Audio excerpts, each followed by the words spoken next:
Greetings ladies and gentlemen, hope you're all doing well. Apologies for not making more videos recently as I've had to move apartments and comes with it all of the problems one may expect. But fear not, I will be returning to my normal routine shortly, and I think I want to create some more innovative videos. Anyway, nonsense aside, let's talk about the topic we're actually supposed to be discussing, and that is the top cognitive biases that prevent you from getting better at Dota. This is a very interesting topic for me, because I feel as if Dota 2 as a community is one of, if not the most competitive community in all of gaming. And so then it doesn't come as a surprise that a lot of Dota videos on YouTube are about commentary, gameplay, replays, and different guides on how to get better at the game. In other words, we really care about our MMRs. But what about the psychology behind getting better at the game? And this is what I want to talk about today. So that leads us on to point number 1, and this is the so-called self-serving bias.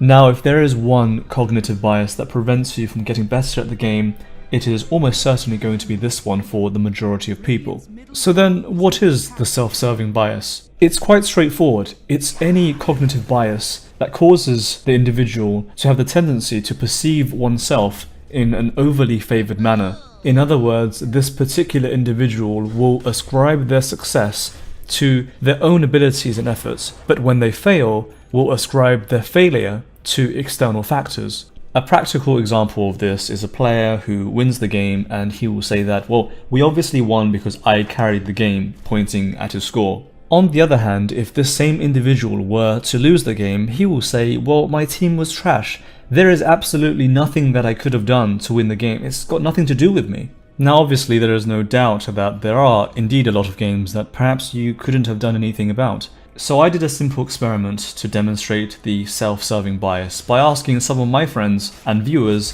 what their MMR is and what they think their MMR should be. So I did this with a varying number of different players, and they ranged from, I believe the lowest was 300 MMR and the highest was around 6,500 MMR. Now the results were quite interesting. 75% of the players said that their MMR is much lower than what it should be. 24% of the players said that their MMR is roughly where they should be, and just 1% said that their MMR is higher than it should be. But to explain this better, I need to go on to point number 2, the second cognitive bias that prevents us from getting better at the game, and that is the Dunning-Kruger effect. The Dunning-Kruger effect is a cognitive bias in which lower ability individuals mistakenly assess their ability as much higher than it should be. The Dunning-Kruger effect also makes a second assertion, and that is, high ability individuals may sometimes underestimate their relative competence versus everyone else, and they may also assume that because a task is easy for them, it must also be in turn easy for everyone else. So effectively, the Dunning-Kruger effect is saying that some Dota players are so bad at the game that they can't actually evaluate accurately how good they are at the game or what the right decisions should be. And on the surface level, this sort of makes sense. Because you're a low ability Dota player, there are a lot of unknowns for you. You're ignorant of the fact that there is so much in the game that you are simply unaware of. So any theory or strategy that you create will be based off a very incomplete version of what the full Dota game should be. Now, to fully appreciate the magnitude of this problem in Dota, we go back to the survey that I carried out, and then we can really understand the power of the Dunning-Kruger effect. I asked a very simple question: what is your MMR and what should your MMR rightfully be? The results were very interesting because it seemed as if the lower the MMR the player, the more inflated their belief is that their MMR should be.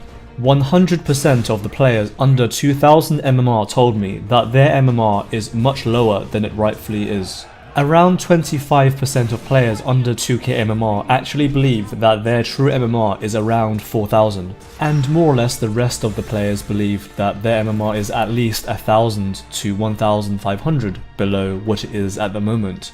And then a minority of 2k players answered that their true MMR is actually around the high 4k/5k bracket. In fact, I asked a further question. I asked, well, why is your MMR so much lower than what you rightfully deserve then, in your own opinion?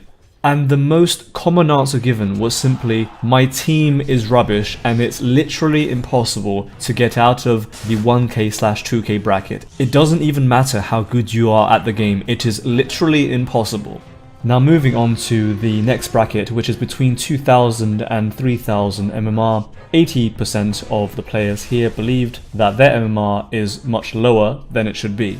The general consensus of 2k MMR players is that they should be around 3000 to 4000 MMR, and a few select of them believed that their MMR should be around the mid 4k to 5k range. Once again, the most common answer given as to why you're not at high MMR or why do you not have the MMR that you rightfully deserve is exactly the same as the players under 2000 MMR, and that is, my team is terrible and that is why my MMR is so much lower. The Dota players around 3000 to 4000 MMR are a bit more sane, and 60% said that their MMR is much lower than it should be. So in fact, 40% of the 3k players think that their MMR is rightfully justified, and when pressed about why their MMR is lower than it should be, once again the most common response was, my team sucks, therefore it's not possible to get higher MMR. However, a select minority replied, around 30%, said that the reason why they're not 4k is because they simply don't play enough Dota. And that seemed quite reasonable to me. If you don't play enough of the game, then it's quite hard to progress onto higher tiers of gameplay. Now, when asking 4k MMR players what their MMR should be and whether or not they're being undervalued by the system, just 30% said that their MMR is much lower than it should be. The other 70% seemed to be okay with their MMR without any major complaints. And when asked, why is your MMR not higher than it is, the most common response is now no longer, my team sucks, but actually a wide variety of answers. Some people have suggested that they don't play the meta heroes, they play heroes they enjoy playing rather than the meta heroes, and therefore their MMR is quite hard to increase, for example. Another answer is simply that they don't play enough Dota, or they play Dota with their friends too much, so it's hard to actively improve on the game. That is also another very common answer.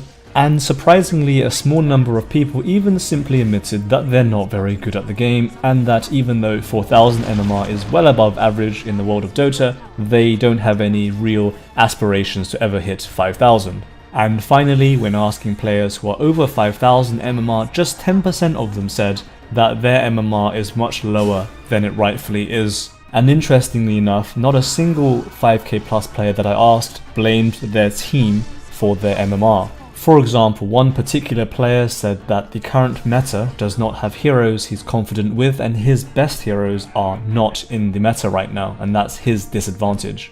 Another player even simply admitted that the reason why his MMR is not higher is because he rages too much and he loses his temper. The argument was that if he didn't lose his temper and played calmly all of the time, he should be able to hit 6000 MMR from 5700. And the only player who admitted that his MMR is too high is a player with 6.5k MMR, and he simply said that his MMR is probably too high because all he does is spams heroes who are in the meta.